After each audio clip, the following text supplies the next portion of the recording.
First, live, local. This is Fox 12 Now. Hey, hello, everyone. Welcome back to Fox 12 Now. Thanks for joining us. I'm Greg Nibbler. We appreciate you, whether you're watching live or watching after the fact on our YouTube channel at KPTV.com or on the Fox 12 Oregon apps, which are available for any device or platform, really. This weekend coming up, if you are watching live over the course of a few days in Portland, is going to be the Ha Ha Harvest Comedy and Film Festival, taking place all over the place, really. But one thing you are going to have the opportunity to do at the Backdoor Theater on Sunday, December 1st, is to check out the film Inmates with Talent. I'm going to explain just a little bit of what that is before we go into the interview, because we're going to be talking to one of the co-creators. But essentially it's this. It's two comedians actually went into a prison and started working with some of the inmates there. Originally, it was going to be kind of a comedy sketch thing, and then it turns out they started talking to them, and they ended up helping them, so that these inmates, find their creative talent and an outlet that they didn't have before. And so there is a positive side to this of what they were able to do with this. They documented the whole thing. It's over a number of years the documentary actually takes place, because they follow some of these guys from when they're in prison to when they're out.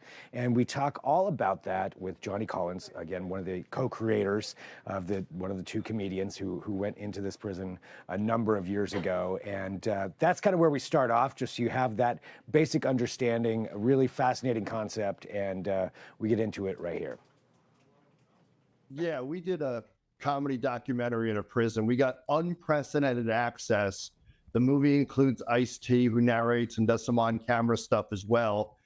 Essentially, I was performing stand-up comedy in Los Angeles, and, you know, comics get to meet other comics. And the guy who developed this with me, Joel Jerome, we ended up going all over Southern California, doing comedy in, you know, hostels, in comedy clubs, in big name comedy clubs, in hookah bars, in salary bars, doing like any place, even down in the hood.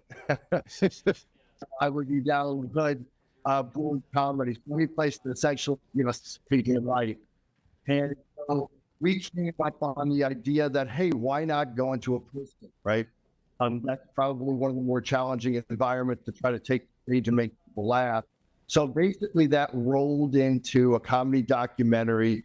So the picture that is, imagine Borat meets Last Comic Standing, close behind bars, but helping people with a second chance at life. We ended up including the guys that are doing time. So essentially this all rolls into a talent hunt.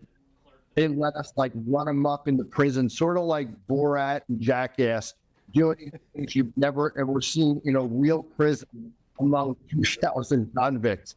So that I sort of, you know, got goosebumps every once in a while and got, you know, into a couple of precarious situations.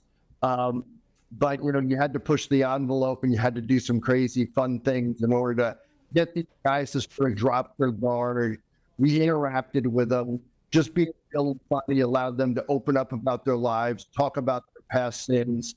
And, you know, in the process, it all culminates to this redemption, this second chance kind of program where, you know, I took a big confidence builder for them, even if we don't use it when they get out and some guys are pursuing career entertainment, at least we'll use this to be able to get a job as the builder, you know, on what they're doing to give them a little bit of an edge up now that they're back in.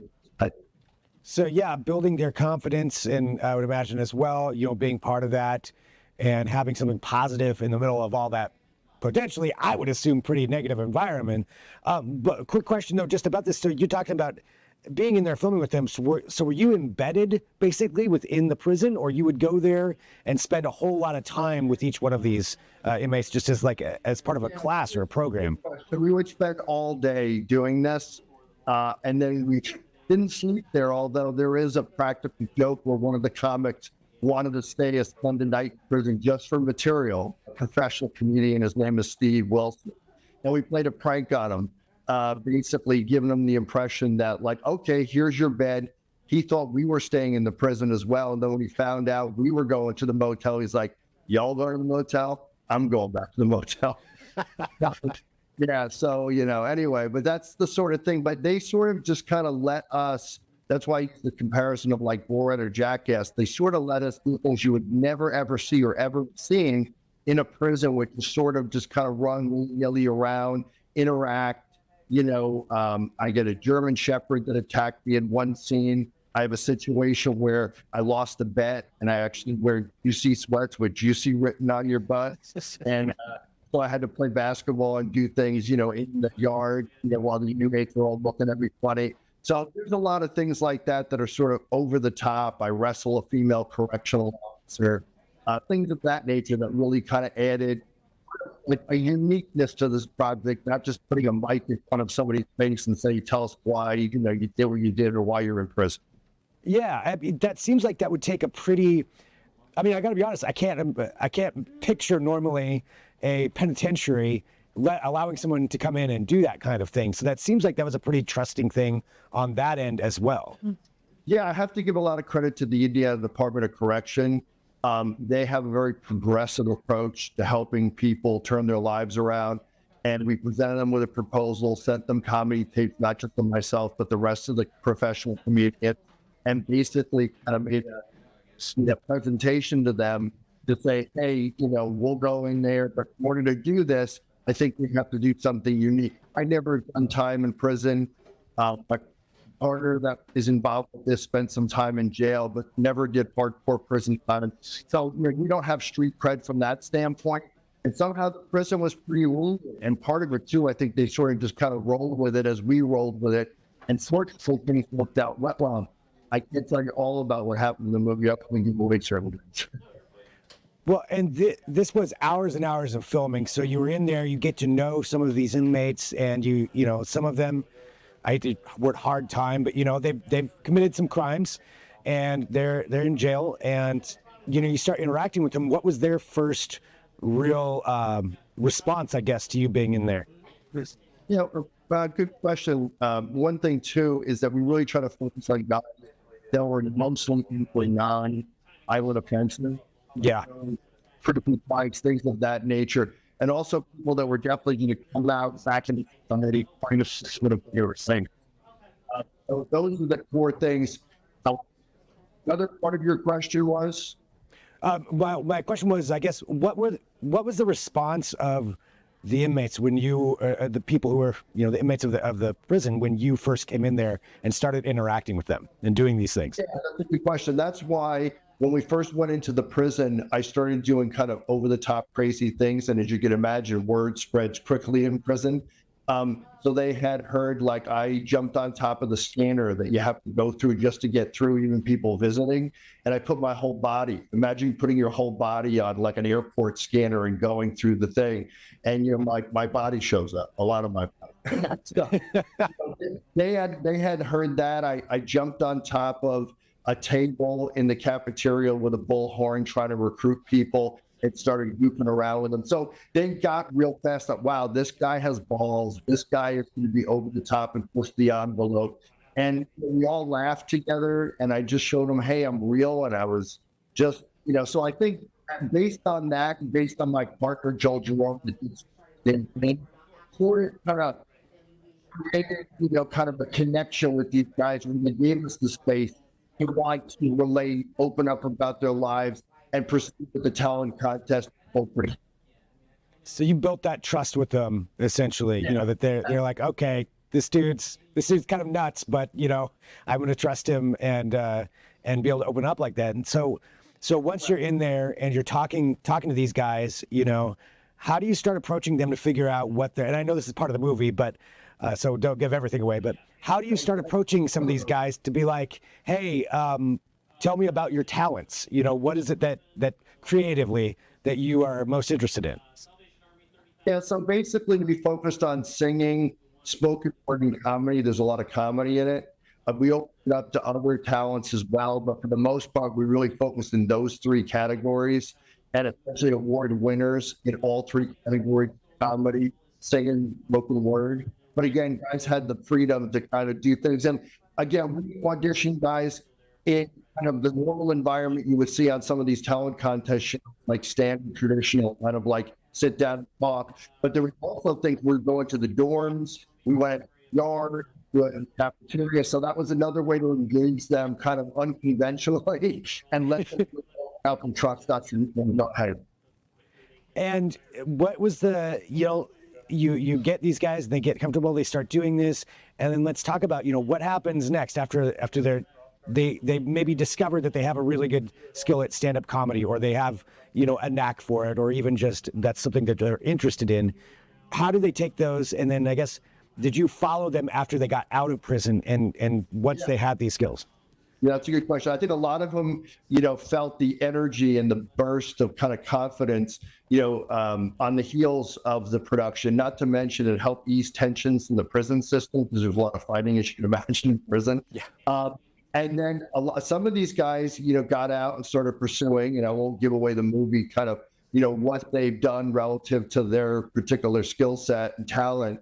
But also some of these guys, we kept in touch with them. I've heard Bill Bureau for about 12 to 14 years. So this movie actually takes place over a 14-year journey.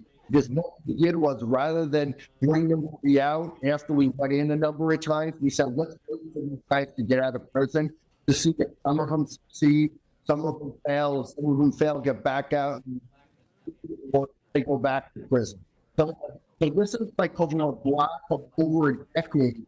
We stayed in touch with these guys, and there's a where are they now at the end of the movie that's really compelling.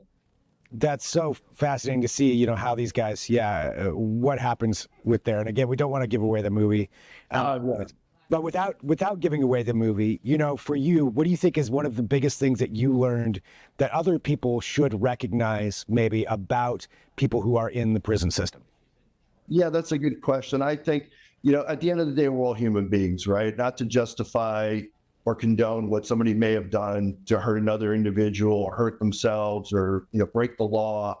I mean, they're there to pay, a penance, to pay their debt to society. But at the end of the day, we're all human beings. And, these guys are coming back out. Do you want them in a better place when they come back out? Or would you rather just continue to basically lock them up, throw away the key, and just treat them like trash? And you try to come at this as more of a creative, fun rehabilitation program that can, basically an adjunct to what is going on out there right now. That's more educational. So at the end of the day, I think is like, too, right? And people deserve a second chance, sometimes even a third chance, right? Sometimes people in prison, have done things, again, not condoning it, but had a little much watching something happening. And there's living time where somebody did the same thing, and that unfortunate accident didn't occur, and maybe we too could have gone to prison. So there's a fine line there between some of these activities in life and what people experience. Well, I think it's just an incredible concept and what you've been able to accomplish here with this, and obviously people are gonna be able to go see this. And go see it here in Portland this weekend.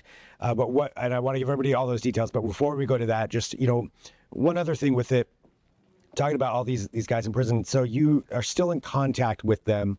And do you have an example maybe of just a real big success story, without giving away the movie, but a success story from all of this? Yeah, one of the guys actually is out. He's running kind of a sober half house, if you will, that helps support other people, that have come out of prison. So he's not only like participating, to support the team, but he's managing. Wow.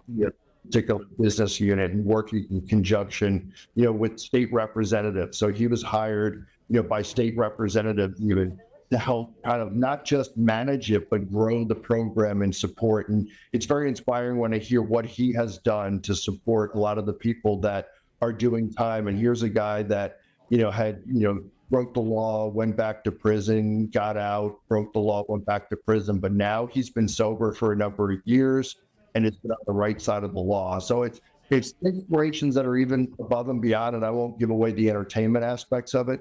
We'll come out and see the movie. But suffice it to say, I mean, these are the things that like really make you feel connected to these guys as human beings. And I'm so privileged to have been a part of this. At first, we went in just thinking, hey, let's just do stand up in a prison just to see if we could.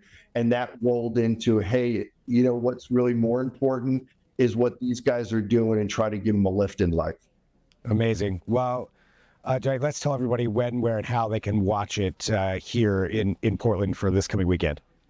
Yeah, so we're going to be up at the Ha Harvest Comedy and Film Fest, and it's going to be up, and you look at the details on inmateswithtalent.com, or maybe you'll be sharing it, on your podcast as well. So you can come out and see the screening. The screening is going to be on Sunday at 3 p.m. to 5. Doors open up at 2:30, and you can go to inmateswithtalent.com for more details, or perhaps, Greg, you'll put it up on the site. Yeah, we'll definitely have it up here for people to know where to go and what to do for that. Well, Johnny, thank you very much for having time to talk to us about this. I mean, it's really quite a story that you have here, and that people can now go watch and see how this all transpired. I mean, I'm excited to watch it myself. So this is it's really, really fascinating, and obviously has done a lot for these guys, for some of these guys that were in there, even maybe if your intention was just to do stand-up comedy in a prison. And look what it's become now from that hard work. And I think that one key point too that you made is just people are people, and sometimes you deserve a second chance or a third chance, and sometimes that works out for people. So it sounds like it did. That's true. And there's even a bigger vision here too, because we like pushing the envelope comedically and doing adventurous things. So this is just one environment we've gone into. Prisons. There's other environments we'll go and do kind of a wild, over the top, sort of thing too. So more to come on additional properties through, production code. Nice. All right. Well, Johnny, thank you so much. It's really great having you on here. I appreciate it. Take care, everybody. Go out and see it. Inmates with Talent. All right. So again, here, I'm going to pull this up right now, but just so you know, you can check that out at the Back Room Theater. So something to take a look at here over the weekend. So we really appreciate Johnny joining us. A very interesting thing, and that's all part of the Ha Ha Harvest Comedy and Film Festival. There we go. It's a little bit of a difficult one. It's it's Wednesday. Thanks everybody for joining us. This is Fox 12 Now. We're live here every weekday starting around 1 p.m. going throughout the afternoon. So we cover a wide range of topics. You can check them all out on the Fox 12 Oregon YouTube channel. And as I mentioned before, KPTV.com, or under the Fox 12 Oregon app on whatever device you are on. Thanks for joining us. I'll talk to you soon. I'm Greg Nibbler. This is Fox 12 Now.